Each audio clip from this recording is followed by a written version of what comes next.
Bismillahirrahmanirrahim.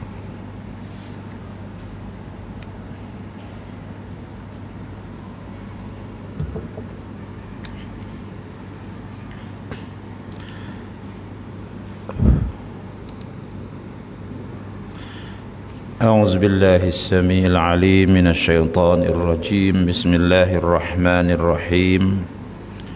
السلام عليكم ورحمة الله وبركاته. الحمد لله رب العالمين، وبه نستعين على أمور الدنيا والدين. أشهد أن لا إله إلا الله وأشهد أن محمدا عبده ورسوله. اللهم صل على سيدنا محمد وعلى آله وأصحابه أجمعين. أما بعد.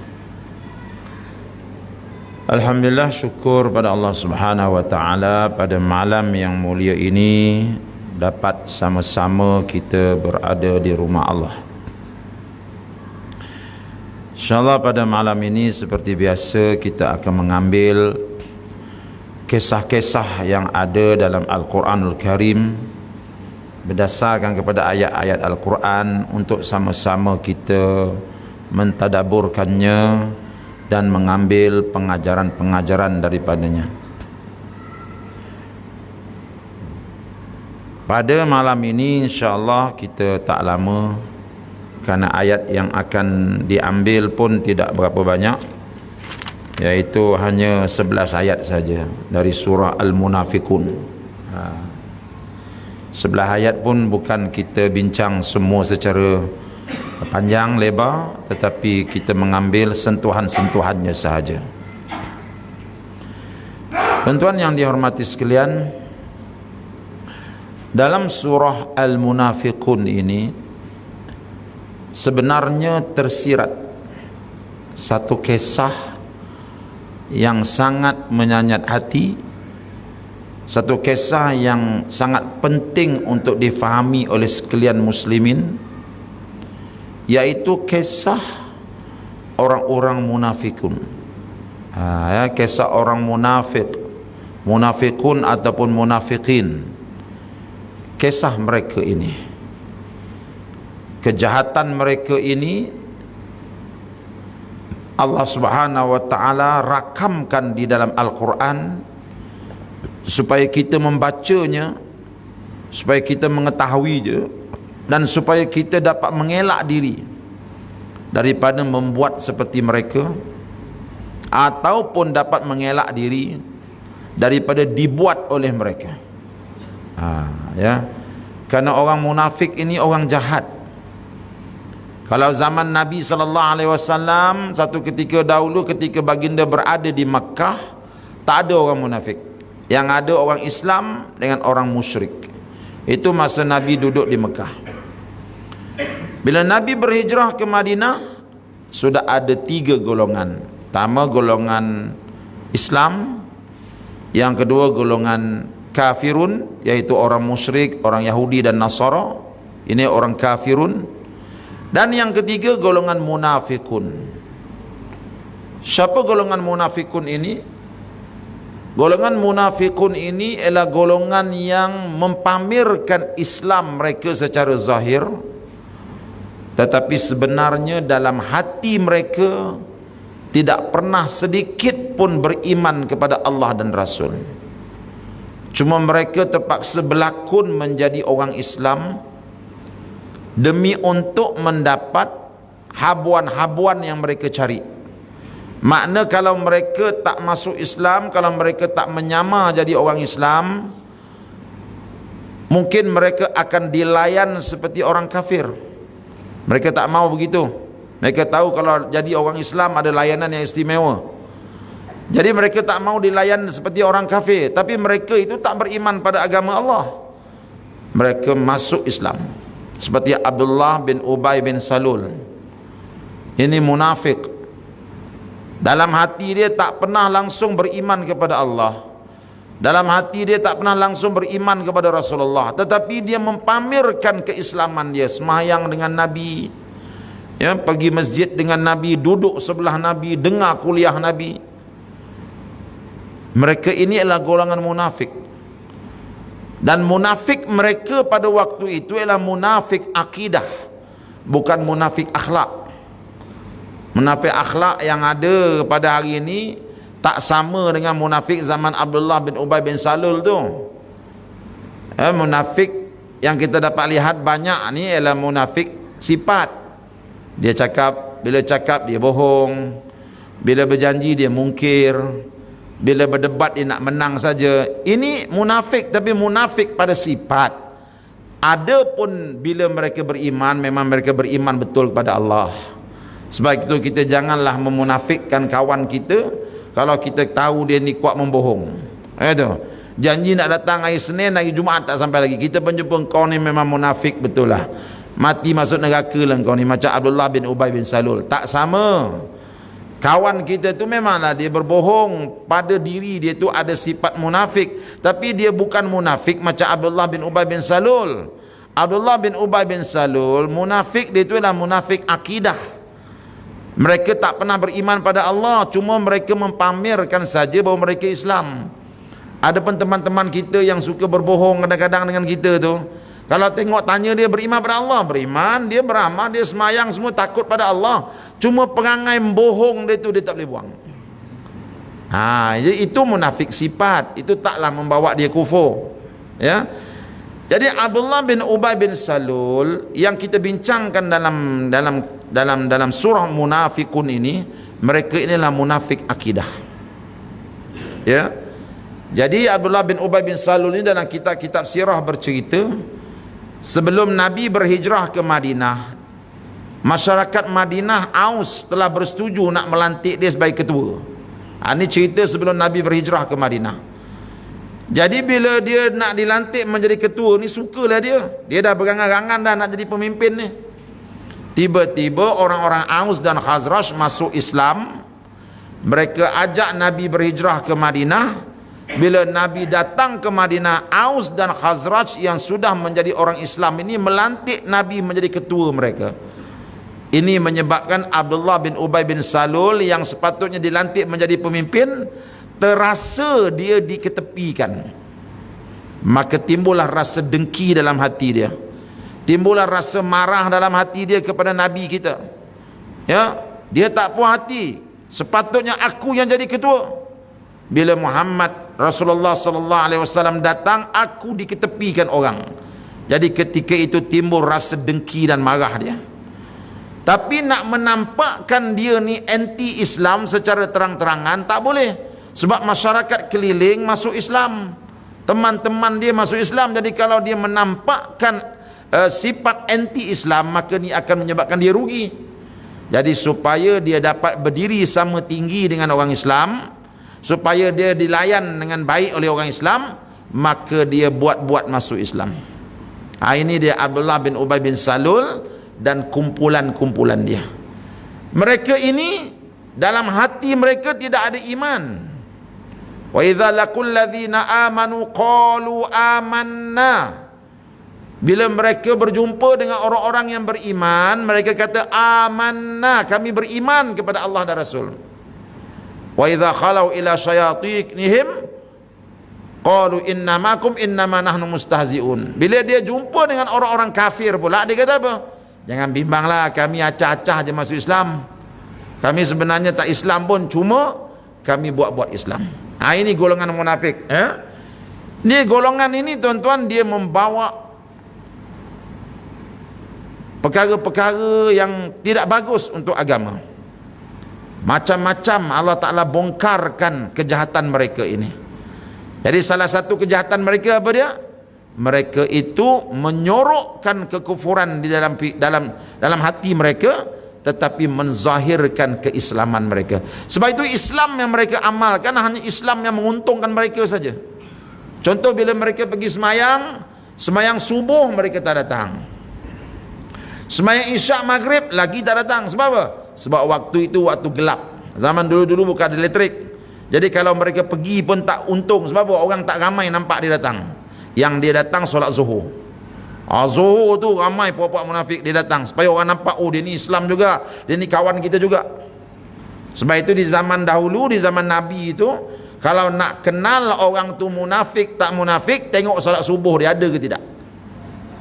Tapi kaedah ini jangan kita gunakan sekarang ni.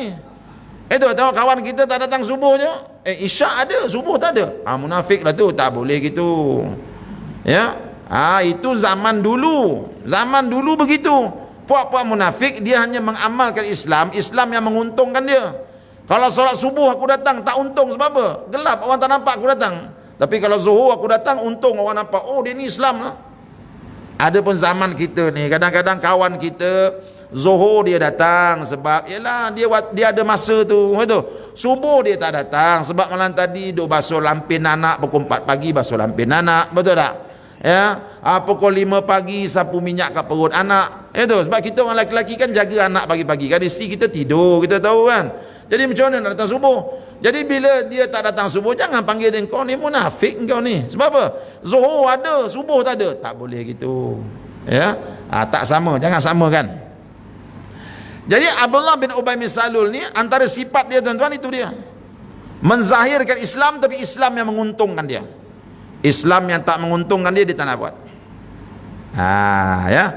Jadi banyak lagi ayat-ayat lain, cuma kita nak fokus pada hari ini perbuatan jahat mereka dalam surah Al-Munafikun. Dan kita akan ambil sedikit daripada surah Taubah ayat 58. Tuan-tuan boleh ready untuk buka ayat-ayat tersebut. Ya, saya tak hafal Quran tuan-tuan, sebab tu saya terpaksa rujuk Quran. Jadi tuan-tuan semua dah hafaz, tak payahlah ya. Sebab ayat-ayat tersebut memang berada dalam dada tuan-tuan semua. Macam saya tak hafal tuan-tuan, tak pandai, terpaksalah rujuk Quran macam ni. Ya. Baik. Kita minum sikit.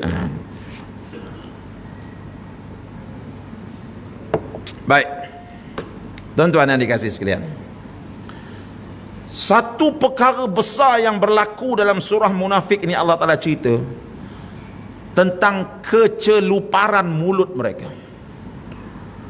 Puak-puak munafik ni kalau dia bercakap, dia cakap ikut dan dia nak cakap je. Dia tak ada fikir hati orang, dia tak ada fikir macam mana perasaan orang, dia main lepas je. Ya, ini kejahatan mereka. Baik. Pada satu ketika Nabi SAW pergi berperang. Pergi berperang, dan peperangan itu ada khilaf di kalangan ulama. Ada yang kata Nabi pergi perang ni dalam peperangan Tabuk. Ada yang kata Nabi pergi berperang ni dalam peperangan Bani Mustalik. Tapi yang saya cenderung ialah Nabi pergi dalam peperangan Bani Mustalik. Sebab saya dah semak dalam peperangan Tabuk, memang Abdullah bin Ubay bin Salul tak pergi perang. Dalam peperangan Bani Mustalik peristiwa ini berlaku. Jadi Nabi pun pergi berperang. Bila pergi berperang, habis perang baliklah. Balik. Dalam perjalanan balik ke Madinah selepas habis perang tu, tiba-tiba mereka keputusan air. Jadi satu kumpulan mencari air, jumpalah perigi. Jadi bila jumpa perigi tuan-tuan, ya, maka pergilah mereka ke situ. Ada dua orang lelaki yang cepat pergi ke situ. Seorang daripada mereka iaitu hamba kepada Sayyidina Umar, bernama Jaujah. Dia pergi situ nak ambil air. Bila sampai dekat situ, ada seorang lelaki Madinah yang baik dengan Abdullah bin Ubay bin Salul, nama dia Sinan. Dia pun nak ambil air juga. Dua-dua baru balik perang. Dua-dua nak pergi ambil air kat pigi tu. Akhirnya berebut. Aku dululah. Lama-lama hamba saya nak Umar ni, nama Jaujah ni, dia ketuk kepala si Sinan ini. Itu dia ketuk kepalanya. Bila ketuk, Sinan ini orang Madinah, Abdullah bin Ubay bin Salul orang Madinah. Nabi kita orang Mekah yang datang menumpang berhijrah di Madinah. Yang ketuk kepala dia ialah hamba Sayyidina Umar, bernama Jaujah. Jaujah ni pula dia ni orang Madinah, dia ni orang Mekah. Jadi orang munafik bila sampai berita ini, mereka nampak kita boleh mainkan isu ini. Padahal isu ini isu budak-budak kecil, tuan-tuan. Itu bukan isu Pak Imam bergaduh dengan Bilal, bukan. Ini isu budak-budak kecil itu. Sepatutnya boleh selesai dah. Tapi orang munafik tengok, ini isu ni kalau kita pandai handle ni, jahanam Muhammad ni. Wah, nampak tak? Ya, ini kejahatan orang munafik. Lalu apa kata dia? Abdullah bin Ubay bin Salul bila tengok, dia kata sudah masuk perangkap. Kita boleh mainkan isu ini, kita viralkan kepada orang.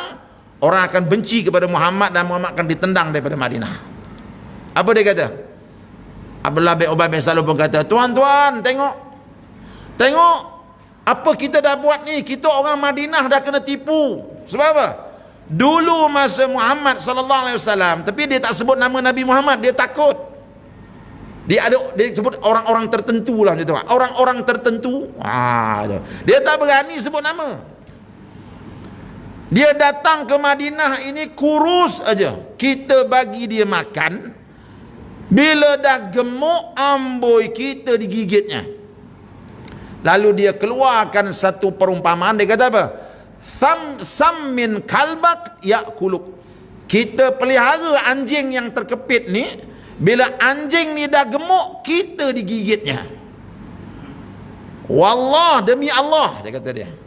Bila kita sampai di Madinah nanti, kita semua akan halau orang-orang ini keluar daripada bumi Madinah kita. Nampak tak? Ya.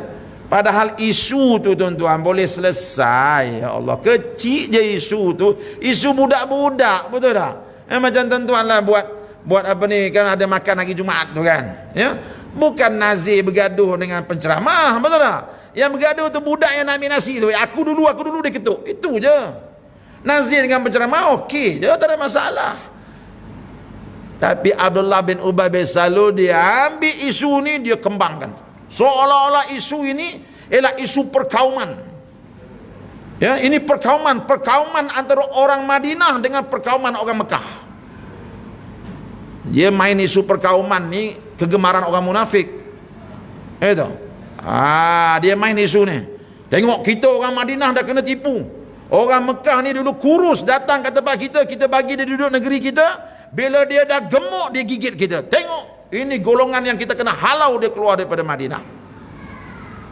Bila dia cakap macam tu, tuan-tuan, ada seorang kawan baik kepada Abdullah bin Ubay bin Salul. Kawan baik dia namanya Zaid bin Arqam.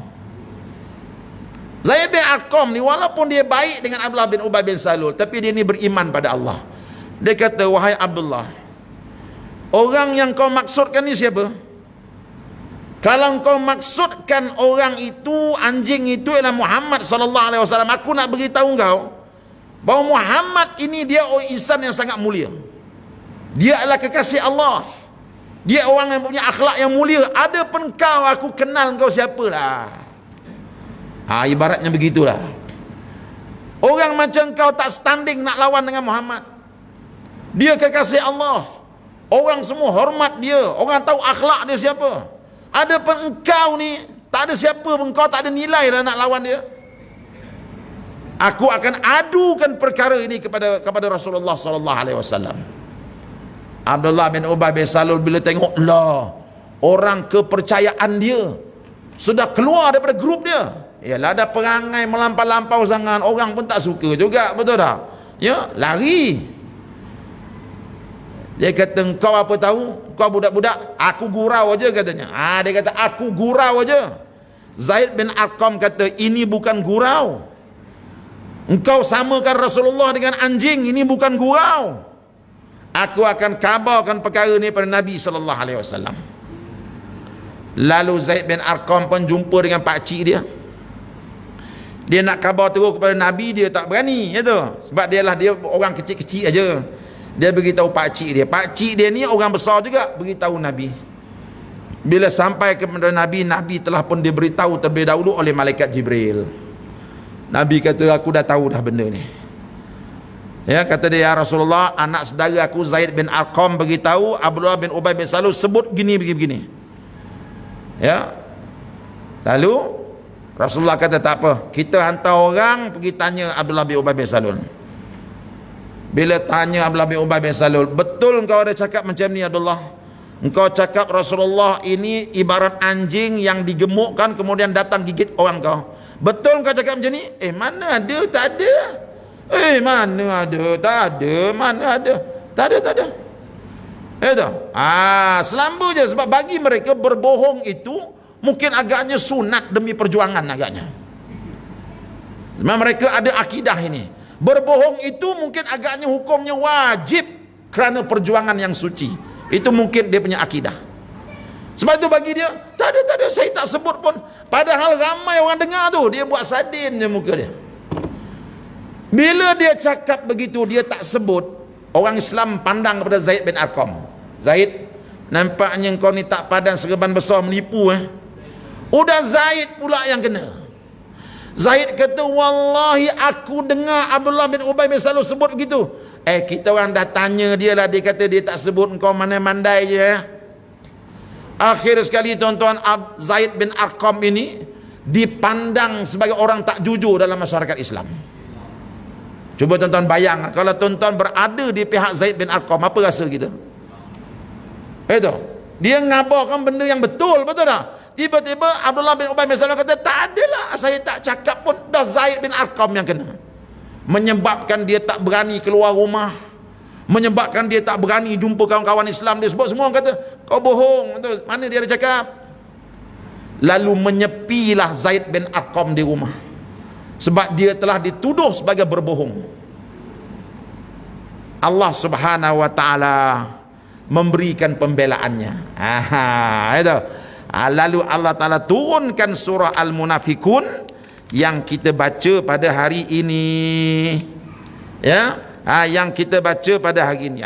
Ini baru turun dan kita akan tengok apa benda yang disebutkan. Tengok ni, cuba tengok ayat yang ke-7. Humul ladzina yaquluna la tunfiqu ala man 'inda Rasulillah hatta yanfaddu walillahi khazainus samawati wal ardi walakinnal munafiqina la yafqahun. Ya, ini ayat ni belum, kita jangan sentuh lagi. Baik. Jadi apabila telah jadi begitu, Allah Taala turunkan ayat. Apa kata Allah? Tengok ayat yang pertama. Ayat ini membela Zaid bin Arqam. Ya, idza ja'akal munafiquna qalu nashhadu innaka la rasulullah wallahu ya'lamu innaka la rasuluh wallahu yashhadu innal munafiqina lakadzibun. Apabila orang-orang munafik datang kepada kamu wahai Muhammad, mereka berkata, kami mengakui bahawa sesungguhnya engkau sebenar-benarnya Rasulullah. Nampak? Jadi bila Rasulullah hantar orang dia, betul kau cakap macam ni? Tak adalah, tak ada. Kami betul-betul beriman bahawa Muhammad ini Rasulullah. Kami beriman pada dia. Allah Subhanahu wa taala turunkan ayat beritahu, ya Rasulullah, apabila datang puak-puak munafik ini, dia dengan sewenang-wenangnya akan berkata, ya Muhammad, kami beriman kepada engkau ya Muhammad, kami tunduk pada engkau, kami taat pada engkau ya Muhammad. Bagi mereka bohong itu sunat demi perjuangan. Ya, walaupun dia tak tahu benda itu dosa, tapi ialah syaitan tuan-tuan. Ya, pandai untuk menghiaskan yang buruk menjadi cantik. Sebab itu mereka berbohong. Tak ada. Kami bersumpah dengan nama Allah, kami beriman kepada engkau ya Muhammad. Tak ada, kami tak ada cakap pun gemukkan anjing kemudian gigit kami balik. Tak ada, kami tak ada cakap. Ya, Allah kata apa? Wallahu yashhadu innal munafiqina lakadzibun. Allah sememangnya mengetahui bahawa engkau ialah rasulnya, serta Allah menyaksikan bahawa sesungguhnya pengakuan mereka adalah dusta. Bila Allah sendiri beritahu Abdullah bin Ubay bin Salul berdusta, maka Zaid bin Arqam pun terbelalah nasibnya. Lalu para sahabat penjumpa Zaid bin Arqam, kamu telah dibebaskan oleh Allah. Allah telah memberitahu kepada kita bahawa engkaulah yang bercakap benar, Abdullah bin Ubay bin Salul lah yang berdusta. Nampak ya? Orang yang bercakap benar memanglah di peringkat awal akan dituduh dengan berbagai-bagai, tapi sabar. Kebenaran itu tak mungkin boleh ditutup. Ada siapa-siapa sini boleh tutup cahaya matahari? Pagi-pagi tuan-tuan bangun kan, cahaya matahari tembak tu tuan-tuan tutuplah dengan tapak tangan. Boleh tutup? Ya, tak boleh. Cahaya matahari ini ibarat kebenaran. Dia takkan boleh ditutup hanya dengan setepek tapak tangan. Tak boleh, dia akan tetap zahir. Begitulah kebenaran. Kebenaran itu mungkin boleh ditutup sebentar dengan fitnah-fitnah. Itu. Kebenaran itu mungkin boleh ditutup sebentar dengan fitnah, tipu daya dan sebagainya. Tapi itu hanya sebentar. Kebenaran pasti akan dapat dilihat juga suatu hari nanti. Cuma pembawa kebenaran perlu bersabar sedikit. Ya. Matahari takkan boleh ditutup hanya dengan setepek tapak tangan. Tak boleh. Cahaya dia akan terus berkembang. Jadi Abdullah bin Zaid bin Arqam dibela oleh Allah Ta'ala. Dia tidak berbohong. Para sahabat ucap tahniah dekat dia. Maka tahulah mereka yang berdusta itu ialah Abdullah bin Ubay bin Salul. Maka Nabi pun tuan-tuan, Allah Ta'ala sambung lagi, ittakhadhu aymanahum junnatan fasaddu an sabilillah innahum sa'a ma kanu ya'malun. Mereka menjadikan sumpahnya sebagai perisai untuk menyelamatkan dirinya dan harta bendanya daripada dibunuh atau dirampas. Lalu mereka menghalang dirinya dan orang lain dari menurut jalan Allah. Sesungguhnya amatlah buruk apa yang mereka telah kerjakan. Jadi mereka sanggup bersumpah, wallah, kami tak buat pun, kami tak kata pun Muhammad ini macam anjing, tak ada, kami tak kata pun, wallah. Allah kata mereka jadikan sumpahan mereka sebagai perisai untuk melindungi diri mereka daripada dibunuh. Ni jaga-jaga tuan-tuan. Kita orang beriman macam tuan-tuan ni memang takut bersumpah, betul tak? Nabi kata kalau engkau menggunakan nama Allah, bersumpah dengan nama Allah untuk menegakkan kebatilan, Allah takkan pandang wajah orang ini di akhirat nanti. Ya, jangan main-main sumpah. Kalau salah mengaku salah, jangan wallah saya tak buat padahal kita buat. Allah takkan pandang wajah orang ini di akhirat nanti. Orang munafik, apa dia ada rasa? Bagi dia tak ada apa-apa, yang penting aku menang atas dunia. Perkiraan akhirat itu perkara lain. Allah kata jangan percaya kepada mereka wahai Muhammad. Mereka itu menjadikan sumpah sebagai perisai untuk membebaskan diri mereka. Dzalika bi annahum amanu thumma kafaru fatubi'a ala qulubihim fahum la yafqahun. Perbuatan buruk yang demikian karena mereka mengaku beriman di hadapan orang Islam, kemudian mereka tetap kafir sesama sendiri. Maka dengan sebab itu dimeteraikan atas hati mereka, lalu mereka tidak dapat memahami yang mana benar, yang mana salah. Jadi balasan daripada perbuatan mereka yang sanggup bersumpah untuk berdusta, yang sanggup menipu dengan menggunakan nama Allah, Allah Ta'ala menterai hati mereka, Allah Ta'ala patri hati mereka, sehingga mereka dah tak nampak kebenaran dah. Habislah. Ini kalau orang itu sudah dimeterai hatinya, sudah diikat hatinya, dia takkan nampak kebenaran dah. Bawalah hujah seterang matahari, dia takkan ikut. Sebab apa? Sebab orang ini hidupnya berdusta, orang ini hidupnya dengan menjadikan agama sebagai alat untuk melindungi dirinya. Orang ini berdusta dengan nama Allah, hukumannya hatinya akan ditutup Allah daripada melihat kebenaran. Ini sangat bahaya. Ya, sebab itu kita kalau salah-salah je lah tuan-tuan, salah-salah je, jangan nak bersumpah ya, kerana sumpah itu bukan perkara main-main. Baik, Allah Subhanahu Wa Taala beritahu Nabi, ya Muhammad, aku nak beritahu engkau satu perkara. Ya, jangan cepat benar percaya kepada puak munafik ni. Sebab apa? Wa idza ra'aitahum tu'jibuka ajsamuhum wa in yaqulu tasma' liqaulihim ka'annahum khushubun musannadah yahsabuna kulla sayhatin 'alaihim humul adu fahdharhum qatalahumullahu anna yufakun. Allah beritahu dalam ayat ni, mengapa ramai orang boleh terperdaya dengan puak-puak munafik? Sebab apa? Dan apabila engkau melihat mereka, engkau tertarik hati kepada tubuh badan mereka. Allah kata ramai orang tertipu dengan puak-puak munafik ni. Sebab apa? Tengok kepada dia punya tubuh badan, pakaian dia, oh ini orang yang bercakap benar.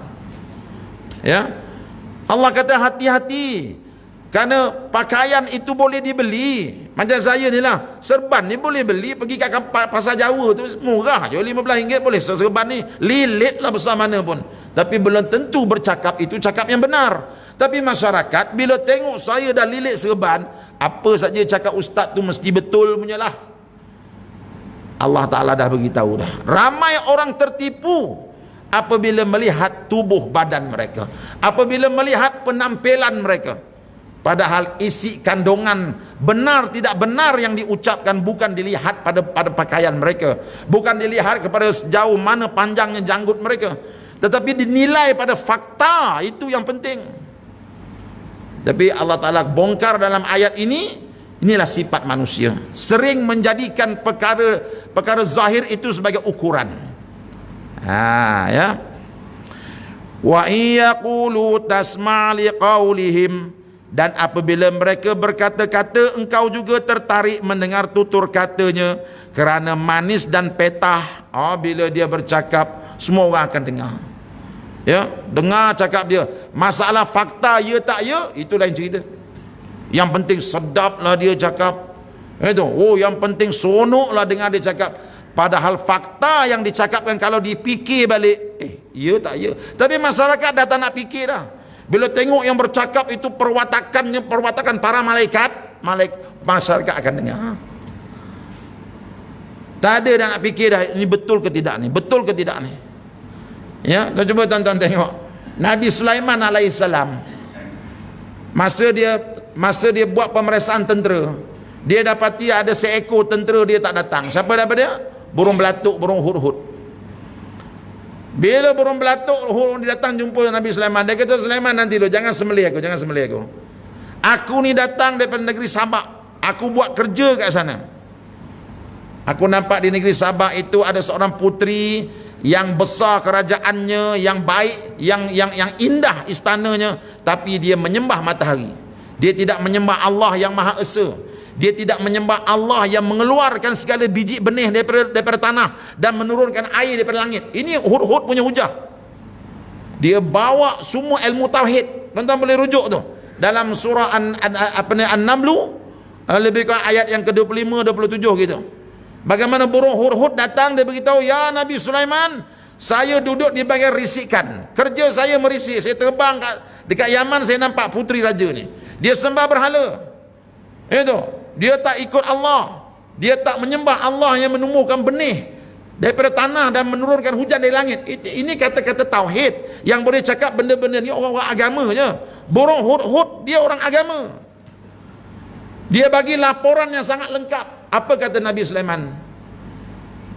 Inna sanara, itu kami akan lihat semula apa yang kau cakap ni benar ataupun tidak. Mungkin kau ni bohong, kata Nabi Sulaiman. Tuan-tuan tengok ayat tu. Nabi Sulaiman pun padahal yang bercakap tu burung hud berlandaskan kepada ayat-ayat Quran. Bila dia kata aku tak boleh nak percaya kau ni sebetul-betul, aku akan cek balik. Nabi Sulaiman ambil satu pasukan lain, engkau pergi semak balik kata-kata hud ni betul ke tidak. Pasukan yang lain pergi semak, kata tuan, apa yang hud sampai betul. Baru Nabi Sulaiman percaya. Ini baru betul. Ya, kita hari ni pakat percayalah yang cakap tu Ustaz Uda, takkan dia bohong. Dia duduk Mekah berapa lama, duduk tanah Arab, padahal unta duduk tanah Arab lagi lama daripada Ustaz Uda. Ustaz Uda duduk tanah Arab 15 tahun je, unta duduk tanah Arab berapa tahun? Lagi lama tu, dia lahir situ mati situ. Tapi itulah masyarakat kita. Ya. Jadi Nabi kata apa? Quran kata apa? Puak-puak munafik ini kalau kamu tengok mereka, kamu akan lekas percaya pada mereka. Bila dia cakap, kamu akan terpegun dengan cakap mereka. Inilah Abdullah bin Ubay bin Salul. Tak ada, kami tak cakap apa pun, kami beriman pada engkau ya Muhammad. Ya. Nabi kata ginilah, utusan Rasulullah pembalik. Rasulullah, dia tak mengaku ya Rasulullah. Itu Sayyidina Umar kata, ya Rasulullah, engkau izinkan aku, sekarang ni pula aku akan pisahkan kepala dia daripada badan dia. Sayyidina Umar, dia cara dia begitu. Itu. Rasulullah kata, jangan Umar, jangan. Kalau kita bunuh Abdullah bin Ubay bin Salul, dia semayang sekali dengan kita. Itu kita rukuk, dia rukuk, nanti orang kata Muhammad bunuh kawan dia, tak elok macam tu. Habis tu ya Rasulullah dia fitnah kita. Sabar Umar, sabar Umar. Inilah, engkau pergi panggil Abdullah bin Ubay bin Salul datang jumpa aku nak maafkan dia. Sebab Rasulullah tahu dia buat. Jibril dah beritahu, ya Muhammad, ya Rasulullah, Abdullah bin Ubay bin Salul dia buat benda ni. Allah Ta'ala turunkan wahyu kata dia buat benda ni. Rasulullah kata engkau pergi panggil Abdullah bin Ubay bin Salul datang menghadap aku nak maafkan dosa dia. Para sahabat berjumpa dia. Dah lah, datang. Dah, Rasulullah panggil engkau. Kesalahan yang kau buat, engkau panggil Nabi Rasulullah sebagai anjing yang digemukkan, itu memang betul cakap engkau. Allah Ta'ala yang beritahu engkau cakap benda ni. Jangan nak sorok. Kejahatan kau telah terbongkar. Cuma Rasulullah itu berhati rahmah, dia kesian pada engkau. Baik, Rasulullah panggil kau sekarang ni datang menghadap. Bila kau datang menghadap, dia tak hukum kau, dia nak maafkan kau. Ketika diajak, ya, ketika diajak untuk berbincang, ya, Rasulullah ajak berbincang, tapi ego. Oh, tengok apa ego dia. Wa idza qila lahum ta'alu yastaghfir lakum Rasulullah lawaw ru'usahum wa ra'aitahum yasudduna wa hum mustakbirun.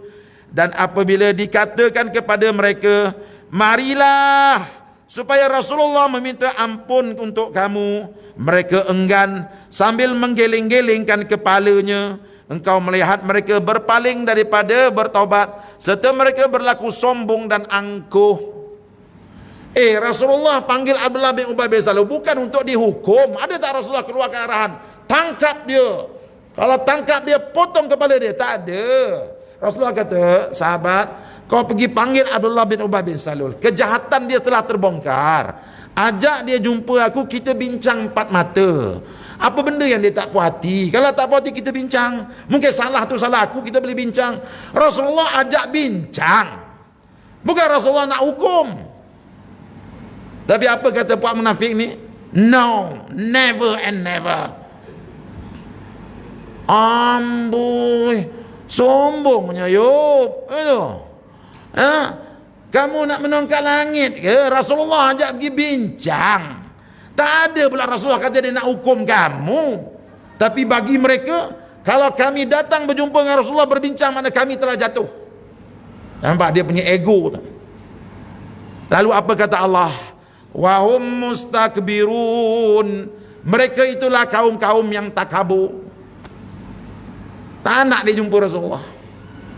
Kalau dia jumpa, apa salahnya? Betul dah jumpa Nabi. Nabi pun tanya, kamu apa pasal? Yo, apa yang tak puas hatinya? Juga khabar ke aku. Yalah ya Rasulullah, itu saya gini-gini. Tak apa, bagi dia. Itu Rasulullah nak bagi, cuma nak bincang sikit tu je, bukan nak hukum. Tapi wahum mustakbir, no, kami tak mau bincang.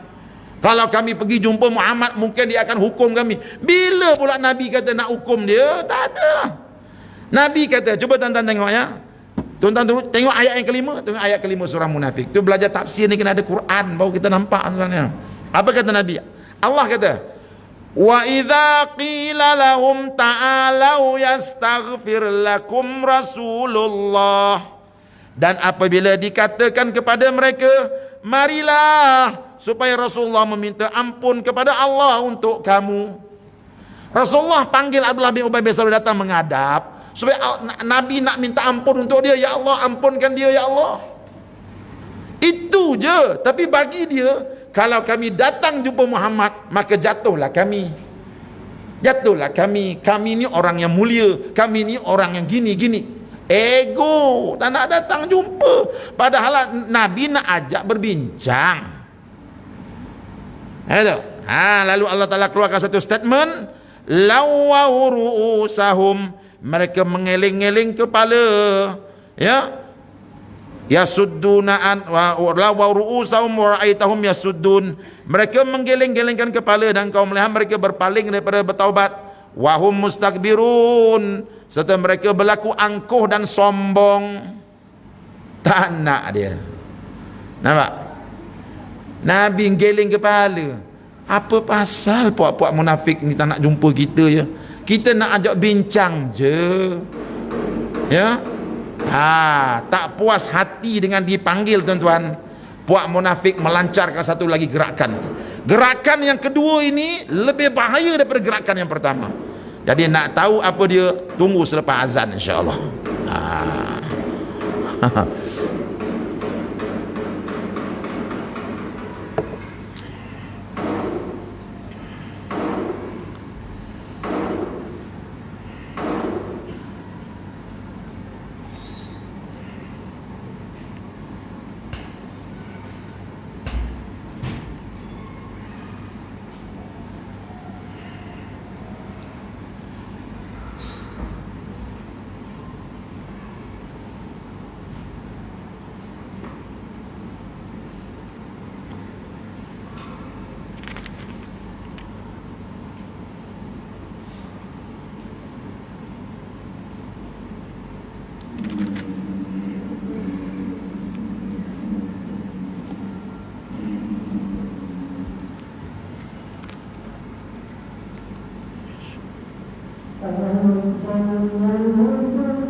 Asyhadu anna Muhammadar Rasulullah.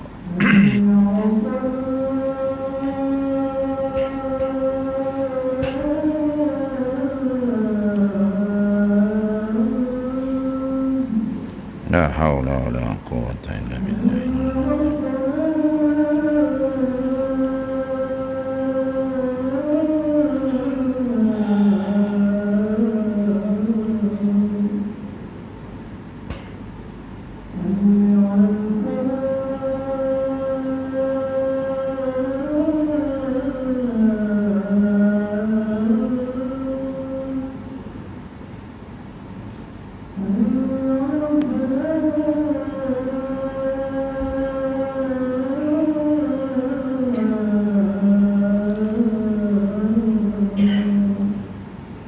La haula wala quwwata illa billah.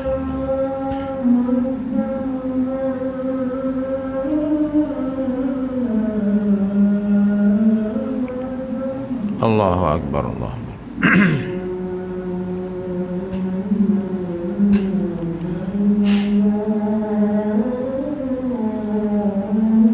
La ilaha illallah Muhammadur Rasulullah.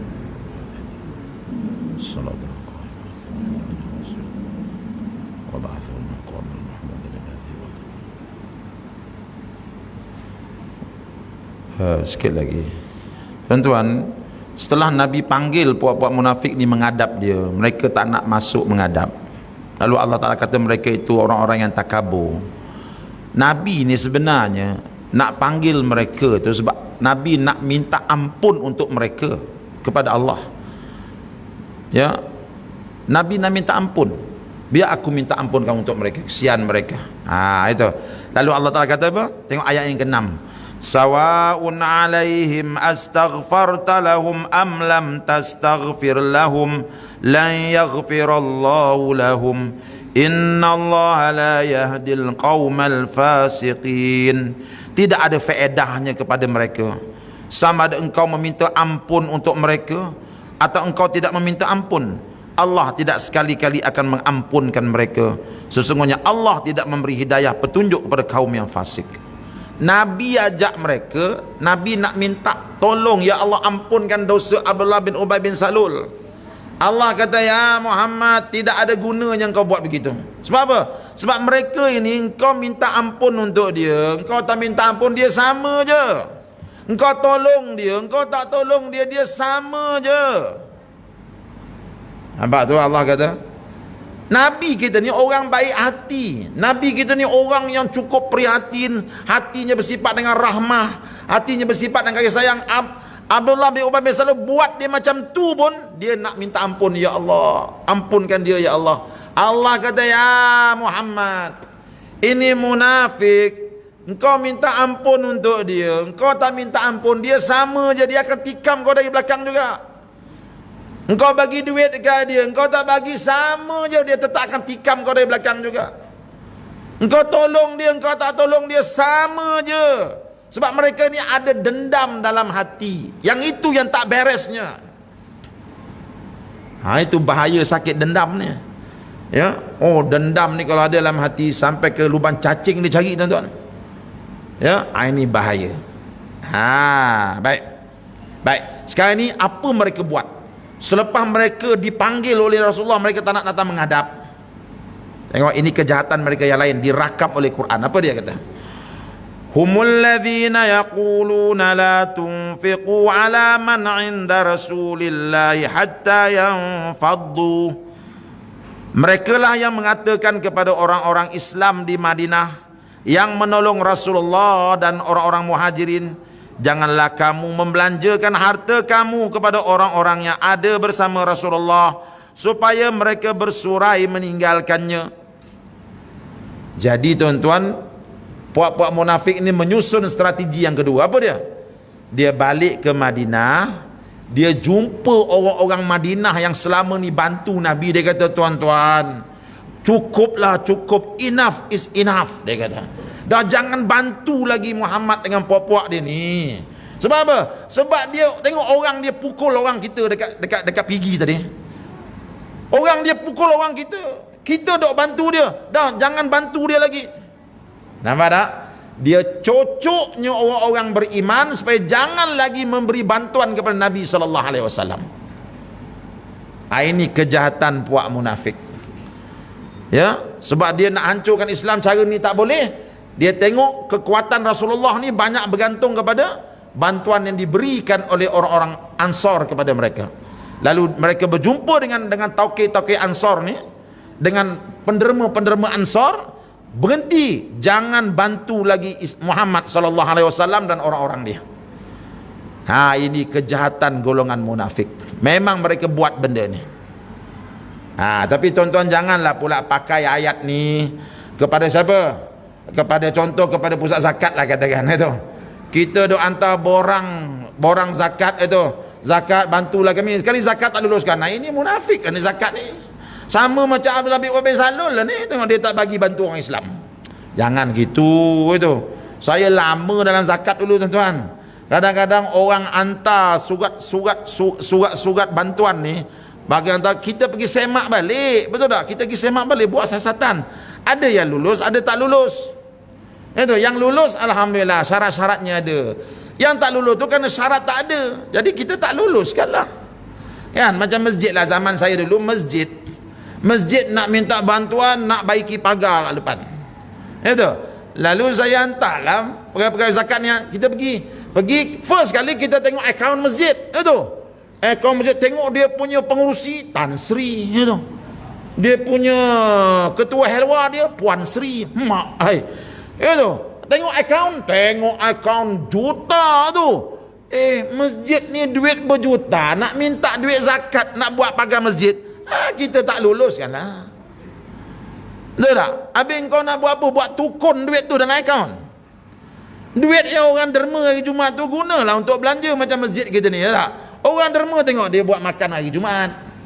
Ya, macam tu lah masyarakat nak. Ya, jangan duit derma tu disimpan dalam akaun buat tukun. Bila mesyuarat agung tengok, oh tuan-tuan tengok, pandai bendahari kita simpan duit. Itu bukan pandai. Itu. Dia orang ramai bagi derma, kita belanjakan untuk orang ramai. Jadi masjid yang minta tu kami pergi siasat, tak lulus dah. Bila zakat, pusat zakat tak luluskan, boleh tak dia kata munafik zakat ni? Sama macam Abdullah bin Ubay bin Salul, tak nak bantu orang Islam. Boleh? Mana sama, betul tak? Abdullah bin Ubay bin Salul dia menghasut orang mukmin supaya jangan bantu Rasulullah. Ada pusat zakat, dia tak luluskan bantuan tu, bukan dia tak nak bantu orang Islam. Sebab zakat ini ada syarat dia. Dah akaun masjid banyak, guna akaun tu dulu, duit tu dulu. Banyak lagi masjid-masjid yang tak ada duit, kita bantu sana.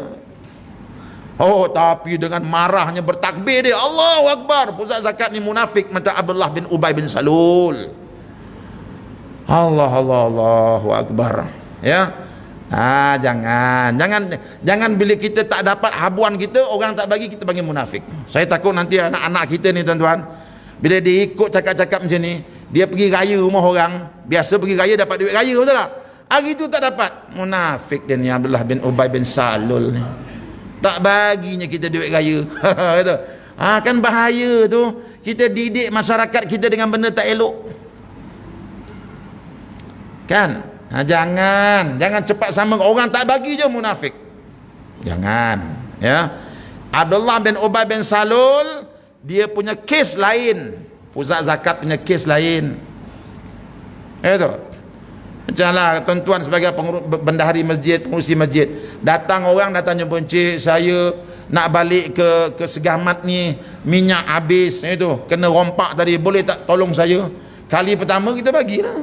Itu besok agaknya dia terlupa masjid ni, dia dah datang encik, saya nak balik ke Batu Pahat pula. Itu kita tengok ni orang yang sama, apa hal? Mak meninggal. Bukan 2 hari lepas mak kau meninggal. Habis kalau tuan-tuan tak bagi, boleh layak tak dia kata munafik nazir masjid ni tak bagi bantuan? Apa pula munafiknya? Kamu tak layak terima. Kami nak bagi pun kalau duit itu digunakan pada tempat yang betul.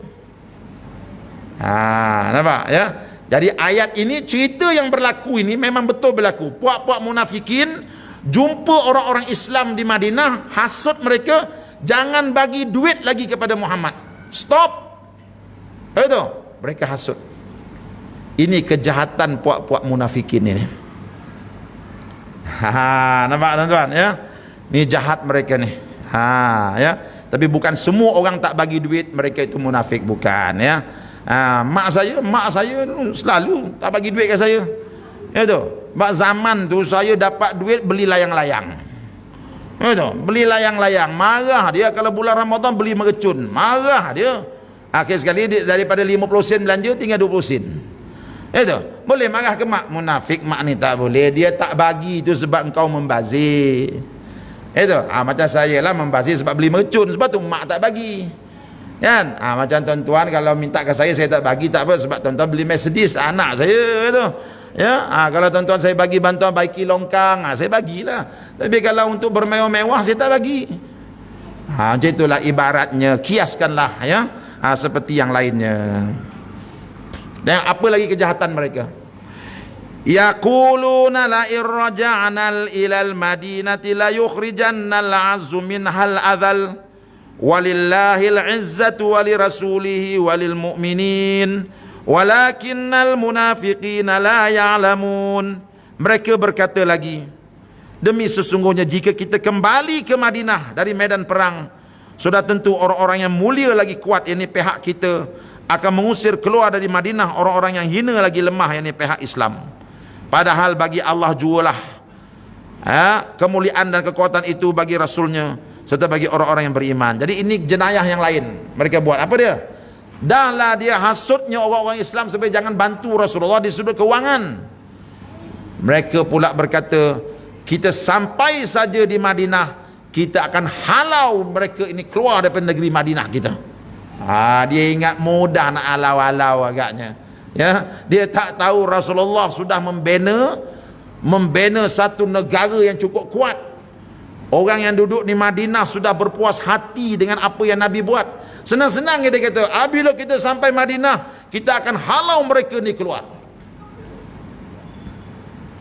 Tuan-tuan yang dihormati sekalian, ini ialah angan-angan kosong mereka untuk mengkaburi mata orang-orang yang tidak berpengetahuan. Rupanya kuat Abdullah bin Ubay bin Salul ni. Sampai mereka boleh halau Muhammad bila sampai kat Madinah nanti, itu je. Padahal kalau dikaji betul-betul, Abdullah bin Ubay bin Salul takkan mampu menghalau Nabi kita sallallahu alaihi wasallam. Sebab apa? Sebab mereka telah diikat dengan piagam Madinah. Dan lebih kuat daripada piagam Madinah, para sahabat sudah diikat dengan kalimah syahadah. Asyhadu an la ilaha illallah wa asyhadu anna Muhammad Rasulullah. Bila mereka ucap kalimah itu, mereka mesti pertahankan Rasulullah lebih daripada mereka pertahankan anak isteri mereka. Abdullah bin Ubay bin Salul tak kata apa, bila sampai di Madinah kita halau mereka keluar dari negeri kita. Dia ingat mudah-mudah, tapi sebenarnya dia sendiri tahu bukan mudah nak halau Rasulullah, tetapi sekadar nak mempengaruhi orang ramai yang tak suka membaca, yang tak suka mengkaji. Kuat juga Abdullah bin Ubay bin Salul ni ya, mohlah kita nyokong dia. Itu je. Ini kejahatan Abdullah bin Ubay bin Salul. Dia sendiri tahu dia takkan mampu halau Rasulullah. Dia tahu, tapi dia saja main isu tu. Ya. Tapi bagi orang yang kuat membaca, bagi orang yang memerhati, gila ke Abdullah bin Ubay bin Salul ni, itu. Ngan senang-senang nak halau Rasulullah. Bukan mudah. Bukan orang Islam saja sokong dia, orang kafir pun sokong dia. Kan? Tapi itulah. Ya. Manusia ni tuan-tuan, benda yang tak betul kalau dicakapkan berulang-ulang, lama-lama jadi betul. Ini kaedah komunikasi. Itu kaedah komunikasi. Benda tak betul tapi cuba kita ulang-ulang cakap, lama-lama jadi betul. Ya, lama-lama jadi betul. Benda tak betul sebenarnya. Itu. Contoh apa benda yang tak betul tapi dalam masyarakat Melayu ni rasa benda tu betul sebab selalu orang cakap. Apa dia? Ya. Kita kalau hantar kereta kedai Cina ni memang kena belit je lah. Tak? Saya dulu percaya tuan. Percaya memang kereta saya rosak, tak akan saya hantar ke kedai puak ni. Saya akan hantar ke puak kita tu. Sehinggalah kereta van Mercedes saya hantar tuan-tuan ni masuk tahun yang ke-8 dah. Masih lagi belum selesai lagi. Tahun lepas saya pergi ke situ, saya tengok van saya dah angkat kata tayar 44 dah tak ada, dia letak je batu Taylor. Itu saya kata, aku dah percaya orang kita macam ni dia buat ke van saya. Ada lagi van tu dekat TTDI tu. Itu sebab saya dulu telah dimomokkan, jangan hantar ke puak dia tu sebab dia penipu. Itu.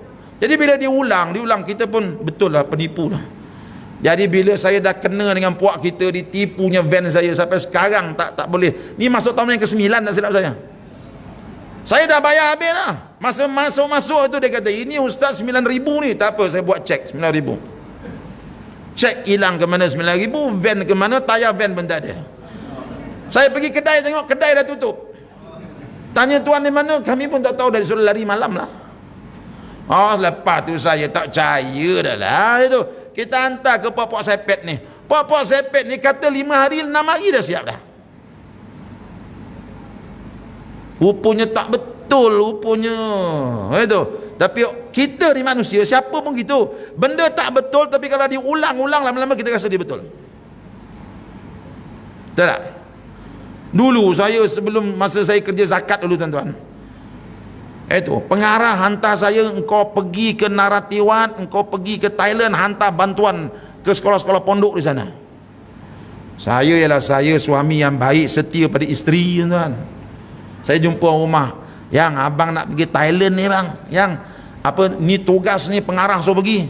Abang jangan bang, pergi sana rosak lah bang. Apa pula rosaknya, aku pergi buat kerja agama. Ya Allah bang, pergi sana memang rosak bang. Siapa apa yang rosak? Mak kata bang, mak kata, pak saudara kata. Rupanya orang Melayu ni telah diulang-ulang dalam otak dia, pergi Thailand memang rosak. Padahal berapa ramai orang pergi Thailand tak ada rosak ah. Itu kita pergi berapa ramai kawan-kawan Ustaz Azhar Idrus, mana dia belajar? Thailand. Dia belajar pondok di Thailand, tak ada rosak pun. Itu. Tapi oleh kerana telah diulang-ulang, pergi Thailand rosak, pergi Thailand pergi buat servis, pergi Thailand pergi, lama-lama dia jadi betul. Kesian dia tu ya, duduk dengan ibu tiri. Itu sian dia, sejak mati maknya, ayahnya kahwin satu lagi, dapat ibu tiri dia. Macam mana masa depan dia? Ibu tiri semua jahat ke? Tapi oleh kerana kita ni setelah dimomokkan ibu tiri mesti jahat. Kebetulan tengok pula cerita P. Ramlee, betul tak? Ibu tiriku, Allah, kita dimomokkan. Berapa banyak ibu tiri lebih baik daripada ibu sendiri. Nampak tu? Jadi Allah Ta'ala ajar kita dalam surah Al-Munafikun ini, betulkan cara berfikir kita. Betulkan cara berfikir kita. Jangan terpengaruh dengan perkara-perkara yang semua orang kata benda tu betul, tak semestinya.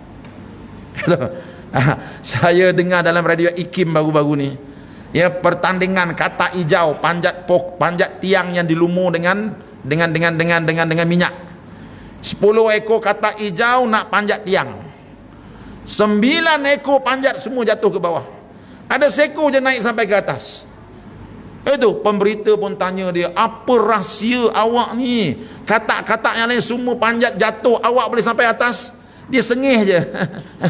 Lama-lama orang pun beritahu pemberita, kau tanya kata ni sampai besok dia tak jawab. Sebab apa? Sebab dia ni pekak. Oh, pekak. Itu tuan-tuan tahu tak apa rahsia dia dapat panjat? Sebab telinga dia pekak. Orang dunia semua kata, kata jenis kaki pendek macam kau mana boleh panjat tiang. Jadi kata-kata yang ada telinga ni dengar, ya ke? Ya ke? Lama-lama, iyalah kita kata mana boleh panjat tiang.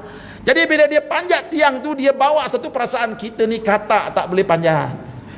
Ada pun kata yang pekak tadi, dia tak dengar pun. Jadi perasaan dan semangat dia kuat, sebab tu dia boleh panjat ke atas. Itu ya. Tak apa. Dia pun nak dengar ceramah juga. Baik.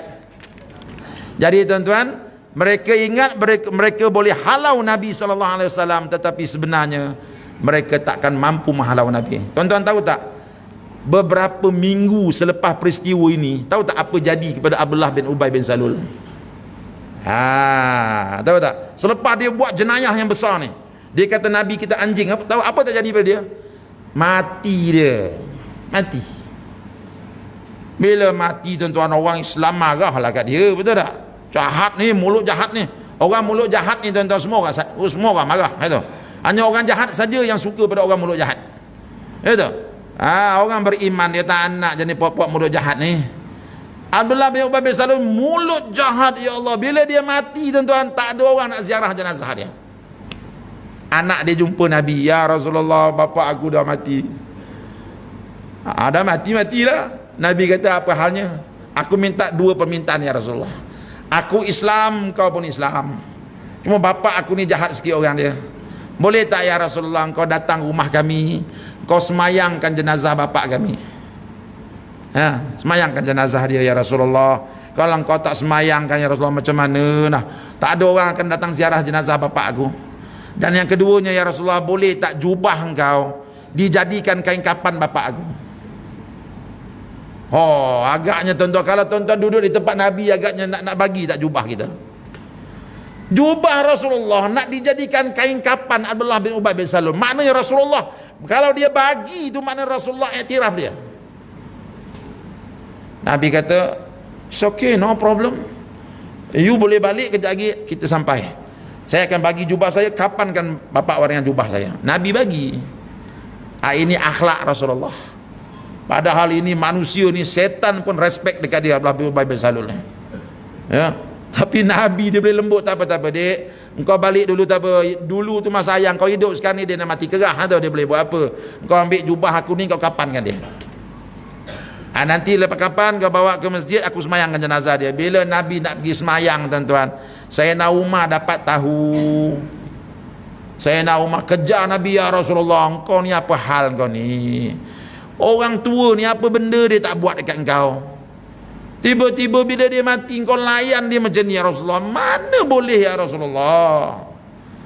Rasulullah kata, Umar, itu Allah Ta'ala bagi pilihan dekat aku.